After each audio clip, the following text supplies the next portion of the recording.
Hello everybody, General MLD here. Please, if you will, like and subscribe, it'll help me a lot. And without further ado, let's get into it. My last video was about PlayStation, how I deconstructed their 13 first-party studios to really, it's just 5. I mean, come on guys. All these list wars, it only comes from these 5 studios. But it's only fair, I deconstruct Xboxes now. And Bethesda put these guys over the edge. If you think that this will be a repeat of Xbox One versus PS4, you are in for a rude awakening. So, let's get into it. First developer, 343. Now, even with Halo 4's multiplayer and Halo 5's campaign, Halo Infinite is set to learn from these criticisms and make the game be a true return to form. See, but even Halo 5, it got in the mid-80s on Metacritic. Even 343 at their worst got in the same range as many of Sony's best first-party studios offerings. So think about that. Halo 5, like 343's worst, is still on Sony's level. And Halo Infinite will only be better in every way. I firmly believe 343 learned from the feedback, and Halo Infinite will have an amazing impact this fall. Then you got the Coalition, the guys who make Gears of War. Really looking forward to them finishing off the trilogy. But really, these guys make the complete package.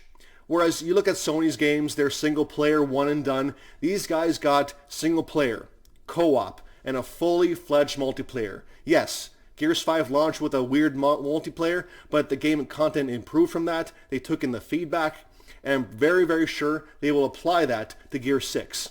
So really looking forward to see how these guys do it. And also, these guys are masters of Unreal Engine. So good things ahead for these guys. Then you got Turn 10, the guys who make Forza Motorsport. Now it's pretty obvious now, like game after game after game, they make games twice as fast as Polyphony Digital, and every one has better quality. And then you got Forza Motorsport, the reboot. This game will be in development for 5 years now, and it has a brand new engine. And these guys are already making great games every 2 years. Imagine the next one. These guys are definitely one to watch for AAA simulation, only on Xbox, not on PlayStation. Next developer, Playground. These guys are making Fable, AAA, but also they're known for Forza Horizon. Every game, you think Forza Horizon 3 was their peak, but then Forza Horizon 4 comes out. Amazing Metacritic score, and so good, so popular, like 24 million players have tried this game. It is amazing how popular these guys are, and the quality speaks for itself. The next game, Forza Horizon 5, is rumored to be taking place in Japan. So I am very much looking forward to these guys. They are a great AAA addition to Xbox. Then you got Ninja Theory. I would say these guys are on the lower end spectrum of what constitutes a AAA developer. Because even though Hellblade 2 only has, 4 developers, the fact that it'll be in development for 4-5 years since Hellblade 1, that alone, they can accomplish a AAA offering, in my opinion. Because graphically, these guys are AAA. No question. But gameplay-wise, all signs are pointing to this game being Hellblade 1, but with everything being taken up a notch, in all regards. Overall, these guys are masters of storytelling, masters of atmosphere, and I cannot wait to see what they do next. And then you got Bethesda Game Studios. This is where all the Bethesda comes in, because with Bethesda came so many AAA studios. And the biggest one, Bethesda Game Studios. Guys who make little games like Fallout, Elder Scrolls, new IPs like Starfield. AAA Western RPG masterpieces. Even though these games are buggy, they stand the test of time. People will be playing games like Fallout New Vegas or Skyrim years and years after many of Sony's first-party games right now are long abandoned. Think about that. Xbox has a grip now on the Western RPG market, and it's not even close. So moving on from that. Zenimax Online, they make Elder Scrolls Online, a game with 18 million active players, no small feat, and they're currently working on a new unannounced project. So these guys, great AAA online developers, let's see what they do next. id Software, guys who make Doom, Rage, again, gorgeous game, great engine, AAA first-person shooter masterpiece with Doom and Doom Eternal. Like, these guys are just, it's amazing how they are able to stay fresh and modern with keeping up their franchises and making them move through the ages. So I'm really looking forward to their next Doom. Unless they reboot it, who knows? But they can only make great games. Even Rage 2, for all of its faults, had amazing first-person shooter gameplay. And the graphics are just so amazing. I'm looking forward to these guys. 100% I'm a fan. Then you got Arkane, the guys who make Dishonored and Prey. Again, narrative masterpieces, great graphics, unique gameplay, choice-based gameplay. These guys are just great. Like a solid AAA feather in their cap. And then you got Tango, a AAA Japanese developer that is now owned by Xbox. What a time we live in today where I can now say that. Yes, I know, they're making a time exclusive right now, I think Ghostwire Tokyo, but after that, all games they make will only be for Xbox.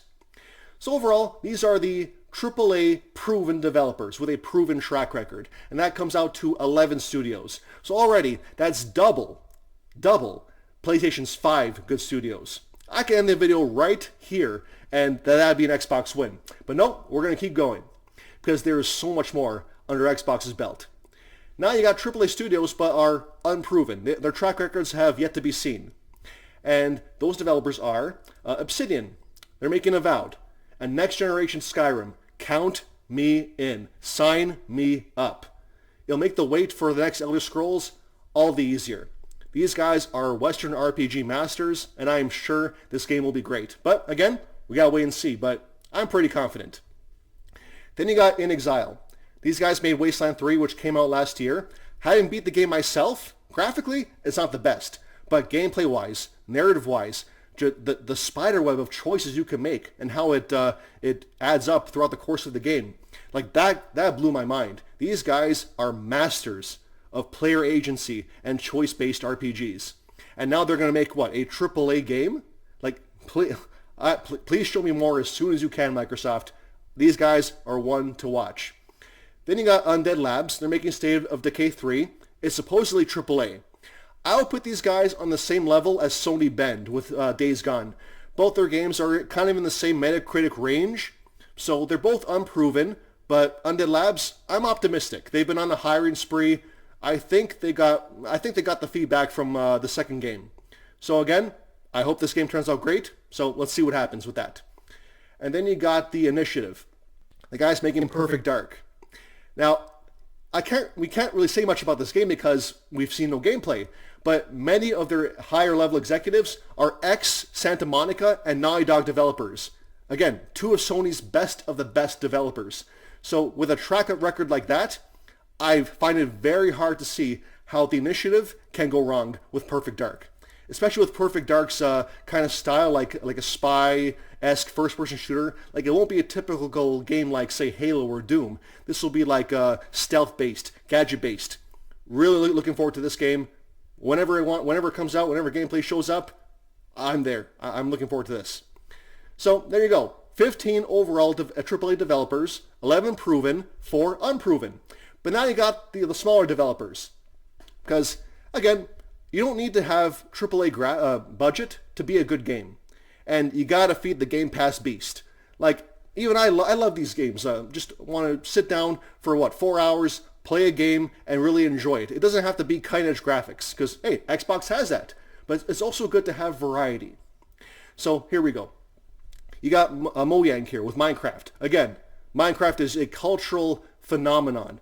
To this day, it is one of the top 10 bought games on PlayStation. PlayStation, instead of games like Media Molecule's Dreams. Think about that. Anything these guys make with Minecraft is automatically huge. And again, it's under Xbox's umbrella. So these guys are great. Double Fine. They're making Psychonauts 2. Yes, it's on PS4, but it's not on PS5. And it's only on Xbox Series X and S. So for a multi-platform contract, Microsoft, they made the best of it. But these guys are like the kooky developers. They make games that are unlike anything else out there. Even though Psychonauts 2 is a platformer, it is unlike any platformer you'll ever see, which is great. These guys are one to watch because everything they make is just different, and that's great. Next up is Compulsion. These guys made We Happy Few, and I know not the best Metacritic score, but I would attribute that to its budget. Now, creatively, these guys are pretty good, which is why I think that they were picked up by Microsoft. Now that the budget problems aren't a concern, the next game should be pretty good. So we'll see what happens with these guys. World's Edge, they make PC games. Age of Empires, they're keeping the RTS genre alive. When was the last time Sony made an RTS? Yeah, I thought so. Xbox is also committed to the PC space, and therefore you need a PC-specific developer making a PC-specific genre. This is great. Age of Empires 4 is a new entry in the franchise, and Age of Empires 2, to this day, has a pretty good following on Steam. So these guys are niche, but they have a very good community. So, one to watch. Then you got Rare. Now, I wasn't really sure to classify Rare as a AAA or a AA developer. I mean, you got make these great games like Sea of Thieves, 20 million players. You got Everwild, this game that is coming up that no one knows what it is, but I'm pretty sure it's unlike anything you've ever seen before or played before. They really specialize in multiplayer, but I wouldn't really call them AAA, yet the gameplay is really unique and very enjoyable. I put so many hours in Sea of Thieves, and there's no game like it. And I like that Xbox is investing in Rare, and Rare is making these unique genre-defining games with unique multiplayer options, and it's unlike anything that Sony can really make. That's a fact. And then you got Bethesda's two studios, Roundhouse and Alpha Dog. They're really unknowns at this point. No one really knows what they're going to do. They said that they're making these unannounced games. Hopefully we'll see them more in the summer. But as of right now, can't really say anything about them. They're unknowns. So, but hey, it does not detract from the AAA studio count. That's for sure. And then you got publishing. Xbox publishing is on fire. You got Ori 2 and Flight Sim that came out last year, and they both got Metacritic scores in the 90s. Xbox publishing knows what they are doing. Whatever you guys are doing, do more of it. Because you guys only seem to attract the best games in these genres that just simply aren't done by the competition. Like, when's the last time Sony made a Metroidvania or a Sim? Yeah, right. I know, right?